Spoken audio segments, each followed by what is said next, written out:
Buenas, los saludo. Bueno, hoy vamos a trabajar con historia de segundo año, principalmente el tema que nos tocaba y que es la reforma protestante. Así que, bueno, dentro de esa reforma protestante nos vamos a centrar principalmente en lo que es el luteranismo, que es donde se inicia y donde empieza el proceso de reforma religiosa o de reforma de la Iglesia Católica, que termina por conformarse varias iglesias. Antes de la reforma había una iglesia universal, que era la iglesia católica, y luego de la reforma iniciada por Martín Lutero, era una multiplicación de distintas formas y distintos dogmas de entender el cristianismo.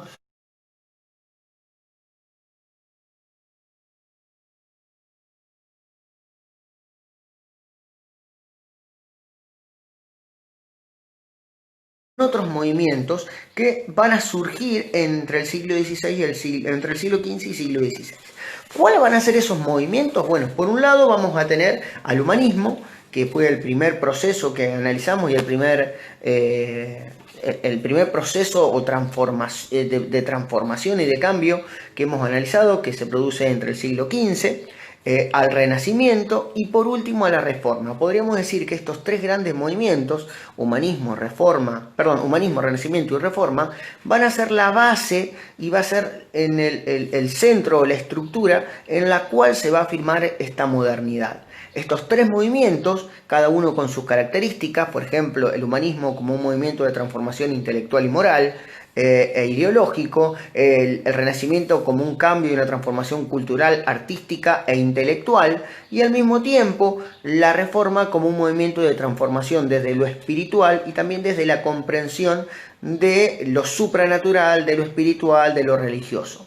Estas transformaciones van a ser el elemento central o el elemento común de tanto el humanismo, el Renacimiento y la Reforma es la modernidad, que se va a expresar en estas transformaciones. Y la reforma protestante o la reforma del cristianismo no es otra cosa que el impacto de la modernidad en estos procesos de transformación. En otras palabras, el siglo XV y siglo XVI son procesos de grandes transformaciones, de grandes cambios, tanto a la vida medieval como así también a algunos vestigios de la época feudal. Básicamente toda la sociedad y todas las estructuras políticas, económicas, culturales, sociales e intelectuales y artísticas van a ser reformadas o por el humanismo o por el Renacimiento y por la Reforma.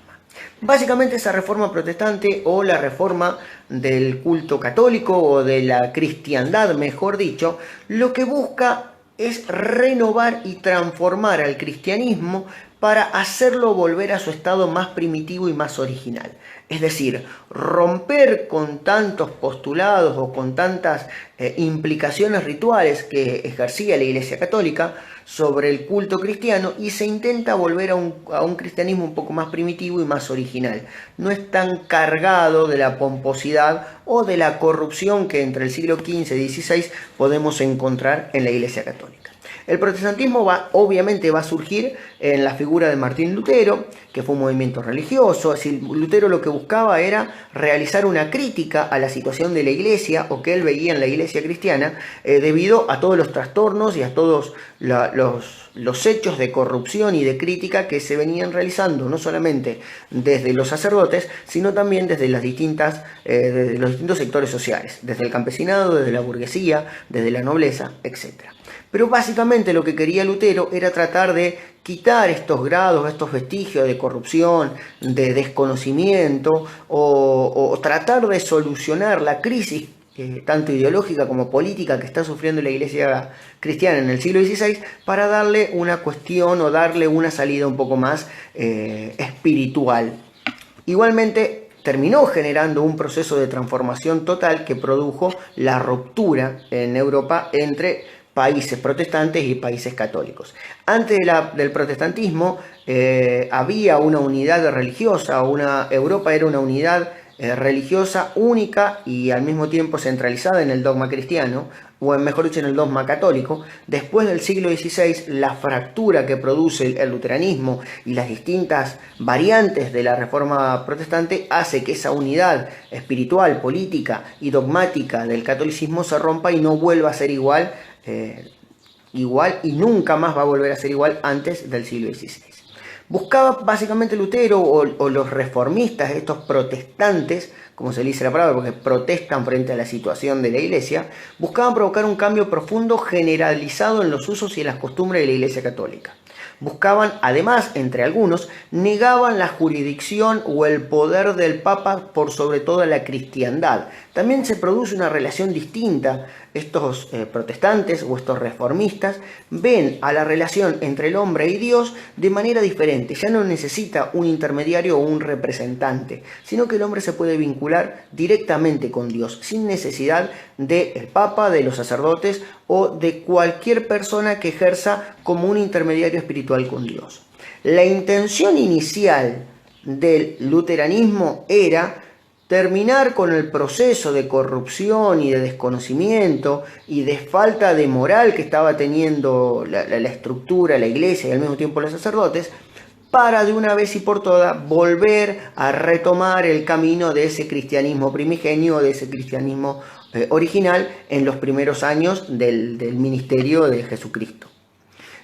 Básicamente la reforma o el luteranismo, además que el protestantismo, que se va a iniciar en Alemania, no debemos pensar a Alemania como un país como es hoy, sino que era un conjunto de principados o de reinos en donde cada príncipe tenía sus propias decisiones y gobernaba una región en pequeña. Estamos hablando de un país o podríamos decir de una región en la cual había muchos condados, muchos principados. Estos príncipes y muchas ciudades alemanas ven en la posibilidad de la reforma el camino para, primero, acrecentar el poder de los gobernantes, pero al mismo tiempo incrementar el poder económico al poder acceder a los bienes de la Iglesia Católica. Es decir, que para los príncipes y básicamente para muchos políticos o para muchos príncipes o gobernantes, la reforma es un mecanismo de poder tanto espiritual, pero sobre todo político y religioso, en este proceso de concentración que empiezan a sufrir casi todas las monarquías, o en todo caso casi todos los sistemas de gobierno en Europa a partir del siglo XIV en adelante. Pero ¿cuáles son las causas que podemos encontrar de por qué se produce esta reforma? Lo que podemos mencionar primero va a ser al Renacimiento y al humanismo, es decir, este nuevo pensamiento renacentista y humanística que en cierto punto se opone a los preceptos y a los conceptos que estaba desarrollando la Iglesia basada en las Escrituras, pero sobre todo en un conjunto de supersticiones y en un conjunto de prohibiciones que para los hombres renacentistas y humanistas estaban muy equivocados o estaban por fuera de las necesidades y básicamente fuera de los valores y la forma de vida que venían llevando las personas en la Edad Media. El hombre renacentista empieza a tener una curiosidad más profunda en su educación, en la lectura, en el uso de la razón, es decir, en formar una opinión cada vez más crítica de todo lo que lo rodea, y básicamente la Iglesia impedía en cierta forma estos procesos de autonomía o estos procesos de lectura racional y crítica de la realidad. Ciertos trabajadores urbanos con acceso a libros empezaron a discutir y a pensar diferentes situaciones o buscar diferentes respuestas a los cuestionamientos del mundo. Por ejemplo, si el Sol era el centro del universo o la Tierra es el centro del universo, cuál es la relación específica que tenemos que tener con Dios, qué es lo que dice realmente las Escrituras, es lo que dicen los sacerdotes están en lo cierto en leernos las Escrituras, ¿por qué no podemos leer nosotros las Escrituras de manera individual? ¿Por qué no podemos llegar a desarrollar nuestras propias reflexiones? Bueno, diferentes cuestionamientos que buscan o que evidencian una verdadera búsqueda hacia la verdad a través de las experiencias propias como la razón y la experimentación.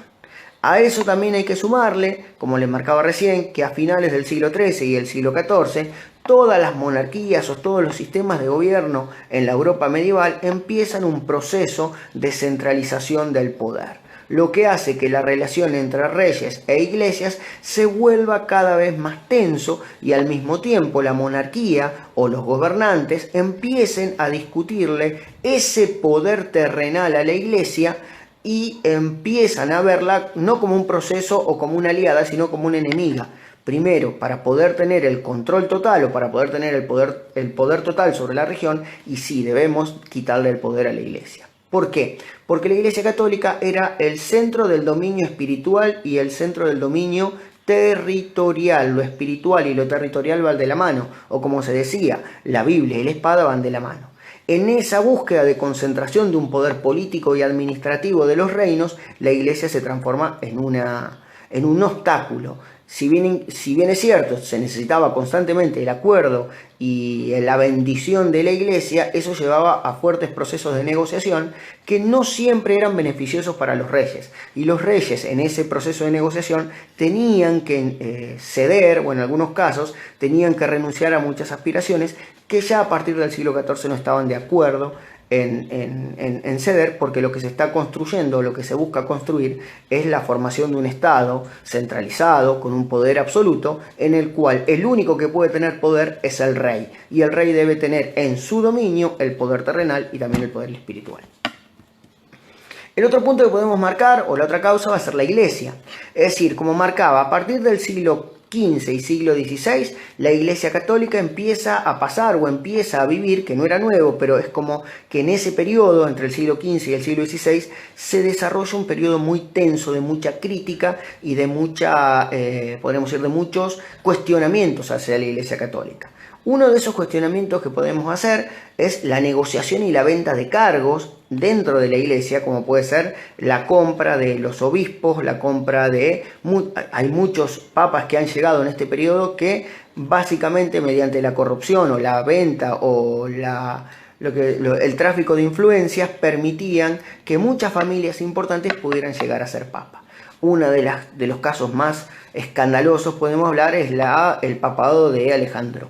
Que era descendiente de una de las familias más importantes de Italia y que básicamente los grados de corrupción y la compra de los cargos se hacía cada vez más evidente.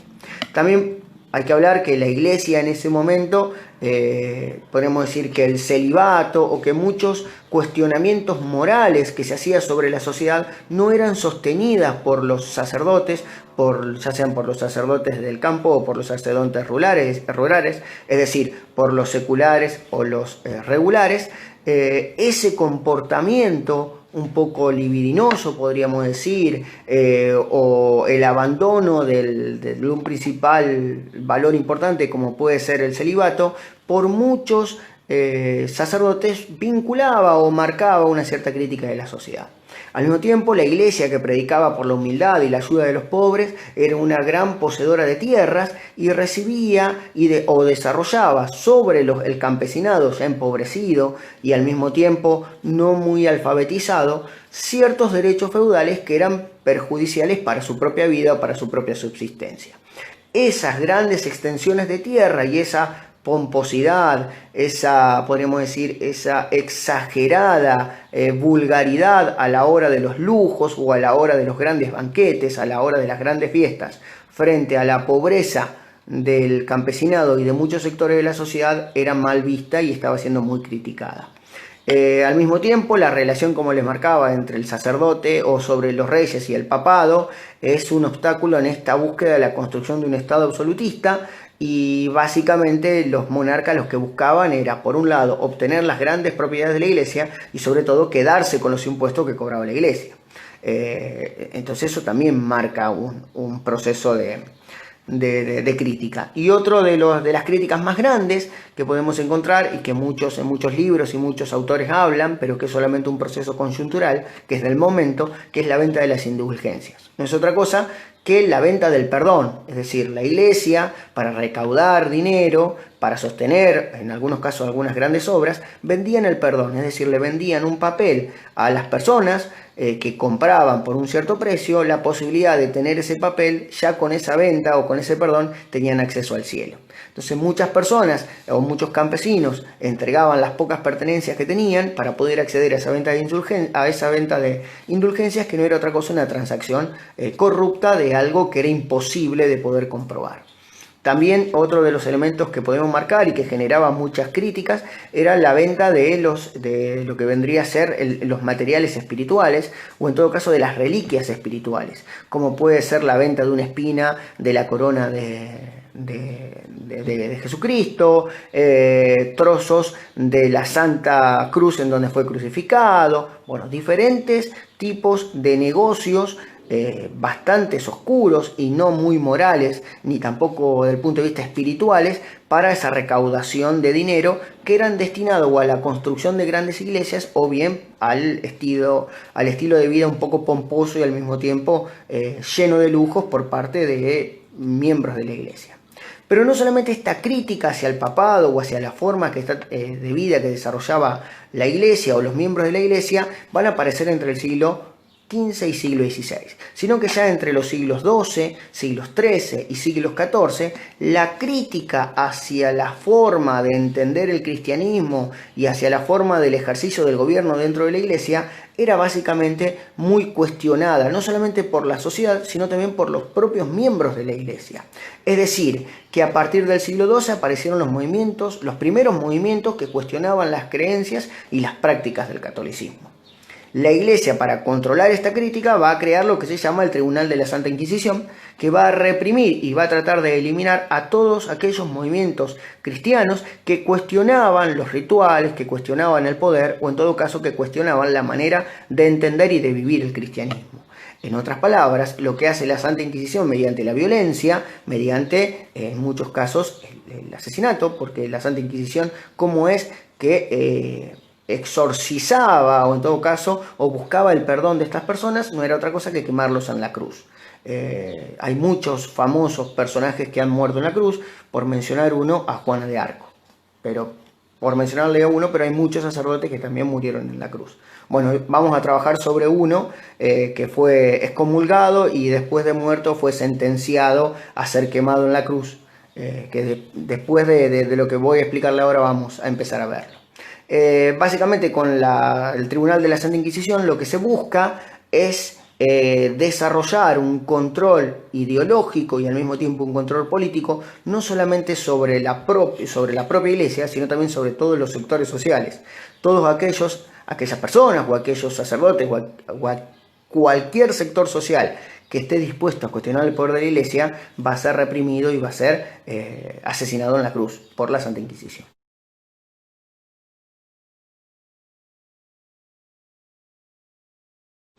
Pero bueno, como le marcaba, podríamos decir que los siglos XIV, XV y XVI son los periodos más complejos que va a sufrir la Iglesia Católica, en donde va a haber la mayor cantidad de críticas. Por mencionar algunos de algunos sacerdotes que van a generar una crítica muy importante y que van a servir de influencia a Lutero, podemos mencionar al sacerdote inglés John Wycliffe, que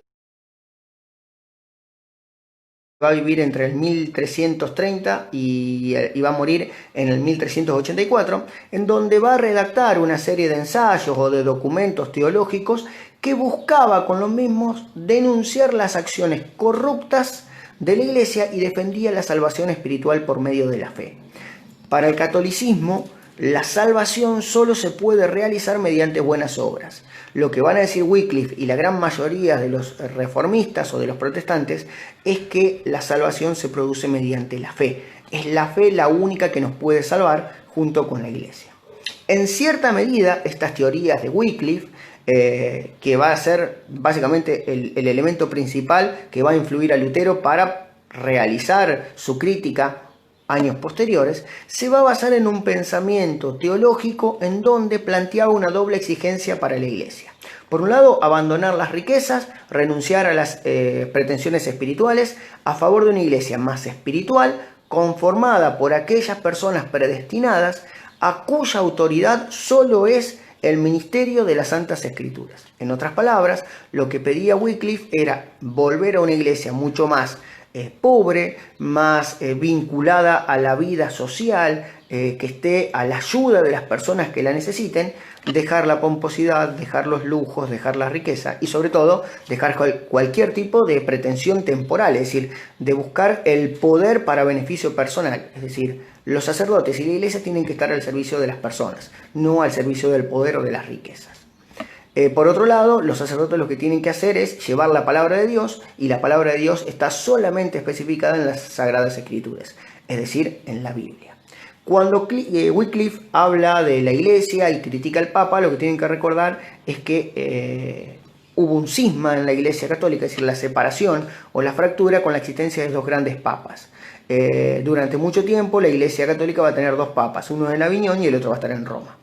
Por eso dice que calificaba a estos dos papas como dos lobos y dos demonios que luchaban entre sí. Es decir, la figura del papado durante estos años no se centra tanto en la representación del cristianismo, sino en la lucha por ver quién termina por unificar al cristianismo bajo su poder. Por eso también decía que hay que abandonar cualquier tipo de pretensión temporal o de poder. Si uno es papa, su obligación principal es la fe y el desarrollo de los principios cristianos, no de la búsqueda del poder político. Al mismo tiempo, Wycliffe repudiaba la doctrina de la transustanciación, que no es otra cuando se produce el cambio de sustancia entre el pan y el vino en un determinado momento de la misa, en donde el pan se transforma en el cuerpo de Cristo y la sangre se transforma, y el vino se transforma en la sangre de Cristo. Para Wycliffe, esta transustanciación no debía existir y no era un dogma que debía ser sostenido a rajatabla. También establece que Dios es el único poseedor del dominio y que está en todas partes. Por lo tanto, no necesita ni de curas, ni de sacerdotes, ni de una iglesia que lo siga o que lo apoye.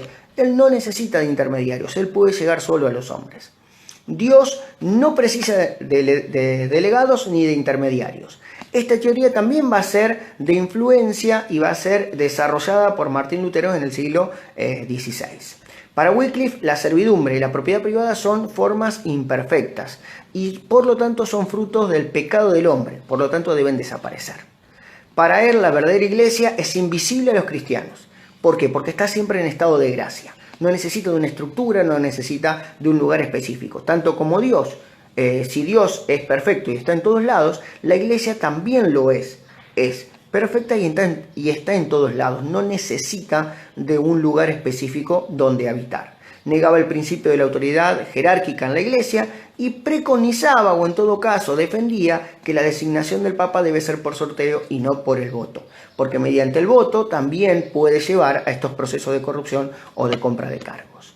También criticaba al Papa, a la curia, a los cardenales, a los obispos, a los archidiáconos, a los oficiales, a los diáconos, a todo el sector y a toda la estructura de la iglesia, porque, según Wycliffe, eran ellos quienes hundían al cristianismo y principalmente hundían la función de la iglesia mediante la forma de vida que llevaba.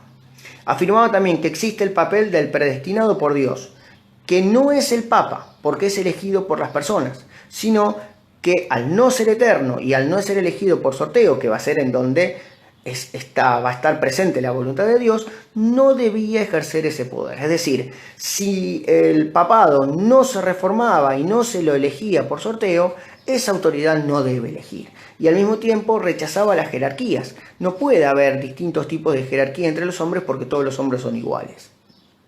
Así como tampoco el Papa podía representar a Dios en la tierra porque no era eterno ni tampoco es perfecto. Dice que el verdadero y auténtico poder de Dios o de la fe está en las Sagradas Escrituras, es decir, en la Biblia y no en la Iglesia. Y es en la Biblia en donde está la verdadera salvación junto con la fe. En la Biblia vamos a encontrar la revelación, la autoridad de la forma en la cual uno puede llegar a la salvación y que esta salvación viene directamente de Dios, sin intermediarios. El perdón y la salvación viene de Dios, no de los sacerdotes o de aquella persona que desarrolla una función de intermediario. Básicamente, la única fuente de poder y la única fuente de fe es la Biblia, no otro elemento.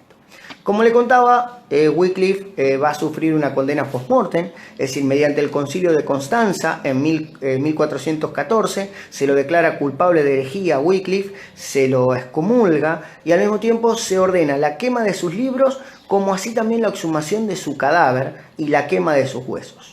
Al mismo tiempo, también en el Concilio de Constanza se produce la persecución de todos sus discípulos y la ejecución de los mismos, es decir, alrededor de 37 líderes del movimiento de Juan Wycliffe fueron asesinados a partir de 1414 en adelante. En 1428, en conformidad a ese Concilio de Constanza, se va a abrir la tumba de Juan Wycliffe. Sus restos van a ser exhumados y van a ser quemados, mejor dicho, sus huesos van a ser quemados para luego esparcir sus cenizas por el río Swift.